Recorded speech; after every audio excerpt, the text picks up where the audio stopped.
Atenção, bereanos, graça e paz do Senhor Jesus Cristo. Hoje é quinta-feira, hoje é 26 de junho do ano 2025. Pensa num frio, meus irmãos, que está fazendo aqui no Goiás, mas muito frio mesmo. Mas tudo, Deus está no controle de todas as coisas, né? O frio também é necessário. O frio, o calor, tudo é necessário. Deus sabe de todas as coisas. Zacarias capítulo 8. O Senhor restaurará Israel no reino. Israel será restaurado. Israel paga um preço muito alto pela rejeição. E eles vão pagar esse preço até Jesus voltar. Essa briga no Oriente Médio, ela vai até Jesus voltar. Os dois irmãos ali, árabes e judeus, vão continuar brigando ali. Pode ter intervenção americana, pode ter intervenção de todo mundo ali, mas os dois irmãos ali, eles rejeitaram Jesus. Eu vi um vídeo ontem de um pregador que foi pregar no Muro das Lamentações, os judeus queriam bater nele lá. Eles estão cegos, né? Eles estão cegos para o seu Messias. E só vai abrir os olhos depois que acontecer o arrebatamento. Isso aí é uma permissão divina, isso aí. Então, Zacarias 8 diz assim: Depois veio a mim a palavra do Senhor dos exércitos, dizendo: Assim diz o Senhor dos exércitos, zelei por Sião com grande zelo, e com grande indignação zelei por ela. O Senhor é que zela por aquela região ali. Qualquer tentativa ali contra o Estado de Israel não vai dar certo, porque Deus, ele tem um anjo por nome de Miguel que peleja pelo povo de Israel. Versículo 3: Assim diz o Senhor, voltarei para Sião e habitarei no meio de Jerusalém. Então aqui é uma promessa divina. O Senhor Jesus, ele vai voltar ali naquela cidade para estabelecer o seu reino teocrático. Jerusalém significa casa de paz. Ele vai vir para reinar ali em Jerusalém. Então a tentativa de destruir o Estado de Israel, de destruir o povo judeu ali, destruir a cidade de Jerusalém, o pano de fundo é Satanás. Porque Satanás sabe que se ele destruir Jerusalém, se ele destruir o Estado de Israel, destruir o povo judeu, não haverá segunda vinda. Não tem como Jesus voltar. Então ele quer barrar a volta de Jesus. Ao destruir Israel, ele acha que ele barra a volta de Jesus. Assim diz o Senhor, voltarei para Sião e habitarei no meio de Jerusalém, e Jerusalém chamar-se-á a cidade da verdade, e o monte do Senhor dos exércitos, o monte santo. Dali vai sair toda a lei. Sai dali do Estado de Israel. Isso está escrito, meus queridos, no livro do profeta Isaías. Bereanos, vamos para Isaías então, porque nós precisamos de estudar a palavra nesses dias de tanta heresia. Ontem eu estava vendo os vídeos do saudoso Dave Hunt. Como Dave Hunt faz falta. Dave Hunt, ele era uma enciclopédia de conhecimento, aquele homem. Imagine se Dave Hunt vivesse hoje nos dias atuais, o que seria desses pós-tribulacionistas? Dave Hunt ia esmagar essa heresia pós-tribulacionista. Não se levantará mais ninguém como Dave Hunt aqui nesse mundo. Não se levantará mais. Aquele homem era muito profundo. Foi uma pena para a Igreja de Jesus a partida de Dave Hunt. Foi bom para ele, né? Está na glória com Jesus. Mas para nós ele nos deixou órfão. Dave Hunt era um grande homem de Deus. No livro do profeta Isaías, diz assim: palavra a visão do reino vindouro, Isaías 2, palavra que viu Isaías, filho de Amós, a respeito de Judá e de Jerusalém. E acontecerá nos últimos dias que se firmará o monte da casa do Senhor no cume dos montes, e se elevará por cima dos outeiros, e concorrerão a ele todas as nações. E irão muitos povos e dirão: vinde, subamos ao monte do Senhor, à casa do Deus de Jacó, para que nos ensine os seus caminhos e andemos nas suas veredas. Porque de Sião sairá a lei e de Jerusalém a palavra do Senhor. Que maravilha, meus irmãos! Este será o abençoado reino teocrático de Jesus. Nós temos que orar para Jesus voltar. Esta é a missão da igreja. Nós temos que orar para Jesus voltar. A igreja primitiva, eles oravam. Quando eles se encontravam, eles diziam: Maranata, ora vem, Senhor Jesus. Por quê? Porque o sofrimento era tão grande que eles anelavam pela volta de Jesus. Hoje está ao contrário, esses pastorzão aí que estão aí ganhando seus milhões aí, estão andando aí de Hilux, comendo na melhor churrascaria da cidade, eles não querem que Jesus volte, porque não há sofrimento para eles. A volta de Jesus vai acabar com os planos deles. Pastores aí que tem apartamentos aí alugados, tem dinheiro no banco aí, viajando para baixo para cima aí de avião. Você acha que esses camaradas querem que Jesus volte? É por isso que eles não pregam a volta de Jesus, porque a volta de Jesus para eles vai atrapalhar o negócio deles. Mas não adianta, eles querendo ou não querendo, Jesus vai voltar. Eles aceitando ou não, Jesus vai voltar, porque é uma promessa: voltarei outra vez. Então nós, como igreja de Filadélfia, nós temos que orar para Jesus voltar. Por quê? Porque quando ele voltar e ele estabelecer o seu reino teocrático ali em Jerusalém, ele já volta com a igreja que ele arrebatou 7 anos atrás. Então, de Sião sairá a lei. Olha aqui, porque de Sião sairá a lei e de Jerusalém a palavra do Senhor. Isaías 2, versículo 3. Olha o que vai acontecer com as guerras aqui. As guerras vão acabar? Não, ela só vai acabar quando ele voltar em Jerusalém. Então não adianta você orar aí para poder barrar o Apocalipse. Não adianta você orar aí para o Apocalipse parar, porque não vai parar. É cumprimento da palavra do Senhor, e Deus não trabalha contra a sua palavra. Você pode orar para a guerra acabar, mas não vai acabar, porque Deus não trabalha contra a sua palavra. Jesus disse que essas coisas iriam acontecer: guerras, rumores de guerra, nação contra nação, reino contra reino. Agora a guerra vai acabar aqui, ó, no versículo 4, Isaías 2, versículo 4, quando ele voltar lá em Jerusalém e estabelecer a paz. Ele é o príncipe da paz. Não haverá paz, não existe paz sem Jesus. Sem Jesus não existe paz, meus irmãos. Olha o versículo 4. E ele julgará entre as nações e repreenderá a muitos povos, e estes converterão as suas espadas em enxadões, em ferramentas, para trabalhar no abençoado reino teocrático, no abençoado milênio. É o jardim do Éden. O milênio é o jardim do Éden.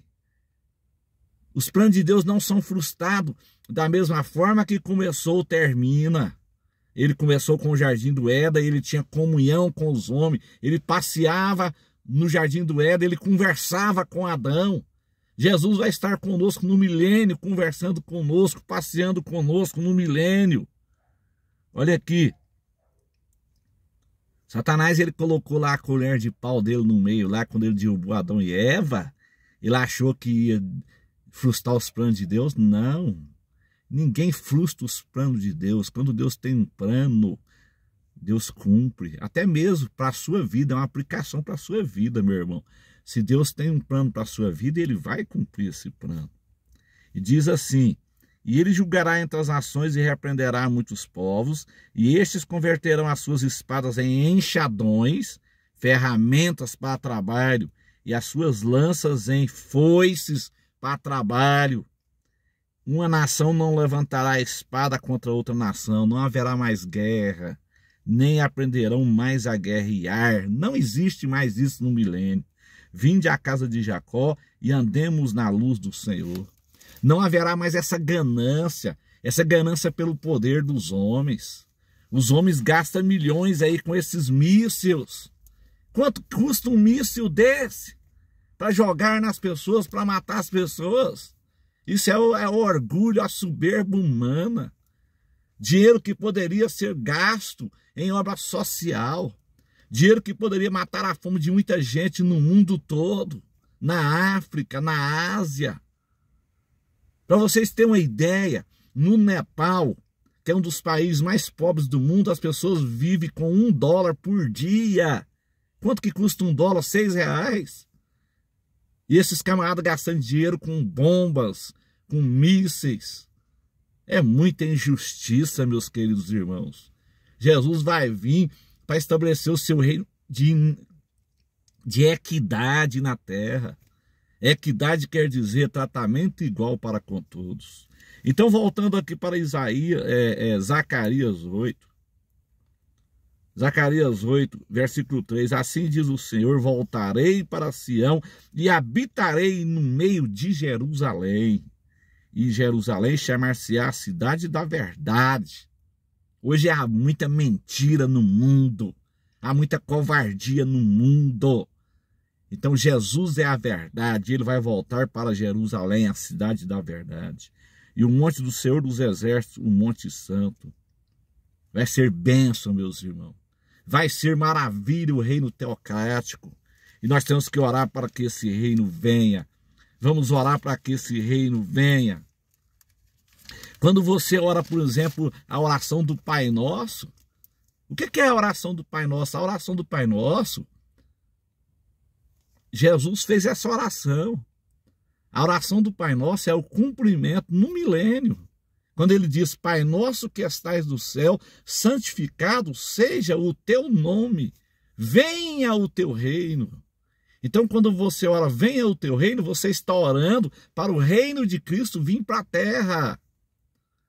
Seja feita, venha o teu reino, seja feita a tua vontade, assim na terra como no céu. Hoje a vontade de Deus é feita no céu, mas na terra não é feita a vontade de Deus. A vontade de Deus na terra, ela só é feita no coração dos homens de boa vontade. Quando Jesus nasceu, glória a Deus nas alturas, os anjos cantaram lá, glória a Deus nas alturas e paz na terra aos homens de boa vontade. A paz está no coração dos homens, o reino de Deus está dentro de nós, dos servos de Deus. Mas no milênio ele será implantado literalmente aqui nessa terra. Então essa teologia da prosperidade é uma grande mentira. Quando essa teologia da prosperidade diz assim: o Brasil é do Senhor Jesus, povo de Deus declara isso é uma mentira. Como que o Brasil é do Senhor Jesus se tem um feriado para Aparecida, se tem quadrilha de São João, tem festa em Trindade agora para adorar sino, um sino caríssimo que veio da Polônia, vai ser adorado agora em Trindade, o povo está idolatrando aquele sino. Como que o Brasil é do Senhor Jesus se os crentes estão adorando político? Eles têm político como bezerro de ouro. Falam mal do catolicismo romano porque adoram imagem de escultura, mas os crentes também adoram o bezerro de ouro. Político, bezerro de ouro, o povo tem. Os irmãos sabem do que eu estou falando. Há muita idolatria em cima de político aí de direita e de esquerda. É uma vergonha essa igreja de Laodiceia. É uma vergonha. Jesus está voltando, meus irmãos. Então o que nós estamos vendo aqui, ó, olha aqui, eu vou terminar aqui para vocês no texto de Zacarias 12. peso da palavra do Senhor sobre Israel. Fala o Senhor, o que estende o céu, o que funda a terra e que forma o espírito do homem dentro dele. Esse é o Deus Todo-Poderoso. Esse é o Deus Criador do universo. Este é o Deus Criador dos céus e da terra. É que funda a terra e que toma e que forma o espírito do homem dentro dele. É ele. Porque dele, por ele e para ele são todas as coisas. Não discuta com Deus. Quem é você para discutir com Deus? Quem é você para questionar? Porque Deus escolheu Israel. Deus escolheu Israel, pronto, e acabou. Deus escolheu Israel para trazer o seu filho. Deus escolheu Israel para Jesus vir para salvar a humanidade. Deus escolheu Israel para nos trazer a palavra de Deus. Quem somos nós para questionar isso? Se você não concorda com isso, então você é um antissemita. Você é um cristão antissemita. Você é um antissemitismo acadêmico. Esse antissemitismo acadêmico está sendo ensinado em seminários, principalmente pelos reformados. Olha aqui, eis que eu farei de Jerusalém um copo de tremor para todos os povos em redor, e também para ajudar durante o cerco contra Jerusalém.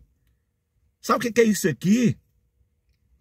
O Meno Kalish, da chamada da meia-noite, que é um judeu messiânico, que mora em Israel, que tem uma igreja lá, ele disse que isso aqui é o seguinte: quem mexer com Jerusalém, mexe com um copo de veneno. Quem tocar em Jerusalém está tomando um copo de furadã, que é o remédio mais bravo que existe. A pessoa não sai do lugar. Aqui perto do meu bairro aqui, um rapaz suicidou dentro de uma mata aqui com furadã. Ele não saiu do lugar, ele tomou o furadã e ficou lá. Não sai do lugar. Quem mexer com Jerusalém está tomando furadã.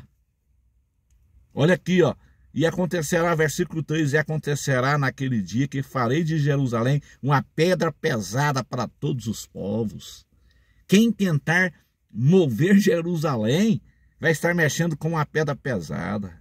Todos os que a carregarem certamente serão despedaçados, e ajuntar-se-á contra ela todo o povo da terra. Jesus vai voltar em Jerusalém. Por isso que há o ódio contra Jerusalém. Porque Jesus vai estabelecer o reino em Jerusalém. Olha aqui.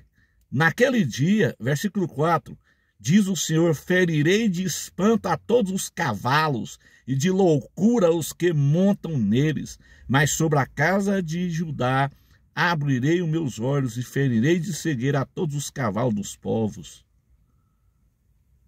Não mexa com Israel. É um conselho que eu estou te dando, você que é antissemita, você que é antissemita acadêmico. Meu irmão, nós devemos a Israel. Israel nos deu a Bíblia. Israel nos deu Jesus. João 4:22. Ah, pastor, mas os árabes... Irmão, os árabes e judeus são dois irmãos. Árabes, eu amo os árabes, eu tenho orado pelos árabes também, eu oro pelos árabes. Eu oro por Israel. São dois irmãos, filhos do mesmo pai, mas de mães diferentes. É problema. Abraão que arrumou essa confusão ali com Sara.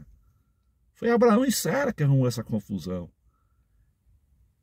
Eles não esperaram em Deus. Eles passaram o carro diante dos bois. Então agora está a consequência. E esses dois irmãos vão se reconciliar no final da tribulação, quando eles reconhecerem o seu Messias. Os árabes vão viver em paz com Israel, lá no milênio. Então nós temos que orar para Jesus voltar para resolver essa situação. Não adianta. A terra, ela pertence a Israel. Aquela terra ali é de Israel. Então não adianta as nações querer criar um estado ali, porque não vai dar certo. Não vai dar certo. Aquela terra pertence a Israel. Deixa eu ler aqui para vocês aqui. Levítico, para nós encerrar.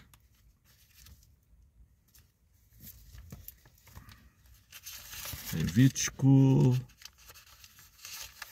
Deixa eu ver se é isso mesmo. 15, 23.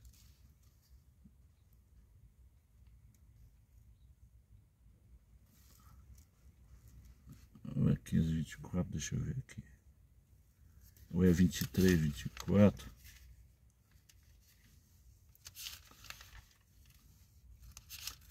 Deixa eu ver aqui, meus irmãos.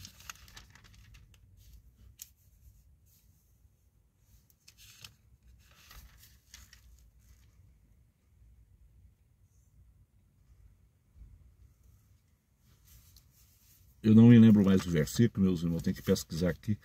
Mas diz assim, o texto que eu quero ler para vocês diz assim: a terra é minha, a terra é de Deus, e ela foi dada a Israel. Ela foi dada a Israel. Deus é o dono da terra, e Ele dá para quem Ele quiser. No mundo todo é assim. Ninguém é dono da terra. A terra é de Deus. Eu moro aqui, nesse lote aqui, 300 metros quadrados. Isso aqui não é meu. Isso é de Deus. Quando eu morrer, eu não levo isso aqui, então por que que é meu? Esses fazendeiros, latifundiários aí, que tem um mundaréu de terra, eles comprou de quem no início? No início do mundo, de quem que eles comprou? Tá vendo? Tá vendo? No reino teocrático não vai existir isso não, lá vai ter justiça. Quantos que tem aí milhões de hectares de terra? E quantos coitados aí que não tem um lugarzinho para morar, não tem um pedacinho de chão para fazer uma casinha para morar? O que custa esses fazendeiros abrir mão aí para a pessoa fazer uma casinha aí para morar? Eles não vão usar esse tanto de terra, eles não é dono da terra. Quando morre, não leva a terra. Não leva. A Bíblia diz, eu tenho que procurar o versículo para me ler para vocês. Eu sei que está no livro de Levítico aí. A terra é minha. A terra é minha. A terra é de Deus. E aquela terra de Israel ela é de Deus. E Deus deu ali para Abraão ali para ele desfrutar ali. E quem é os descendentes de Abraão é o povo judeu. É o povo judeu. A terra ela pertence a Deus e Deus deu para Abraão. E quem é descendente de Abraão é o povo judeu. Mas o judeu não é dono de lá, porque quando o judeu morre, eles não levam a terra. Ninguém é dono de terra. O ser humano não é dono de terra. Eu não sou dono de terra, ninguém é dono de terra. Fazendeiro nenhum é dono de terra. Porque quando você morre, você não leva a terra com que ela é sua. Ninguém é dono de terra. Então no reino teocrático não vai existir isso, não. Então nós temos que orar, meus irmãos, é para Jesus voltar. Ore para Jesus vir arrebatar a igreja. Porque no final da tribulação ele volta com a igreja e estabelece o reino de paz, o reino de equidade, o reino sem covardia, o reino sem maldade. É isso que nós estamos aguardando. Aguardando a redenção. Amém, meus queridos? Compartilhe esta mensagem, meus irmãos. Compartilhe. Glória a Deus.